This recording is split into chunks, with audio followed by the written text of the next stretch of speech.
মাছ আমি ধুয়ে নুন হলুদ মাখিয়ে নিয়েছি, কেটে ধুয়ে রেখেছি কুমড়ো। এইভাবে ডুমো ডুমো করে কেটে নেবে। এই রান্নাটা পুরো সর্ষে তেল দিয়েই হবে।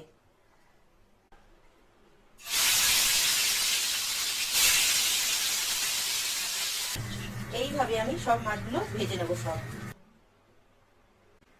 কালো জিরে দিয়ে দিলাম, মানে 1.5খানা টমেটো আমি কুচিয়েছি দিয়ে দিলাম, পরিমাণ মতো নুন দিয়ে দিলাম, পরিমাণ মতন কাঁচা লঙ্কা পেস্ট দিয়ে সামান্য একটু জল দিয়ে দিলাম, পরিমাণ মতন জিরের গুঁড়ো দিয়ে দিলাম, সামান্য ঝাল লঙ্কার গুঁড়ো দিয়ে পরিমাণ মতো হলুদ দিয়ে দিলাম। কুমড়ো গুলো দিয়ে দেবো, ধনে পাতা আমি দিয়ে দেবো, বলে একটু সর্ষে তেল দিয়ে দেবো। তৈরি হয়ে গেল আমার কুমড়ো দিয়ে ভোলা মাছের একটা রেসিপি। ভিডিওটাকে যদি ভালো লাগে লাইক শেয়ার সাবস্ক্রাইব করে দেবেন। কাকুলি হোম কিচেনকে অতি অবশ্যই সাবস্ক্রাইব করে দেবেন। ভালো থাকবেন, সুস্থ থাকবেন, ধন্যবাদ।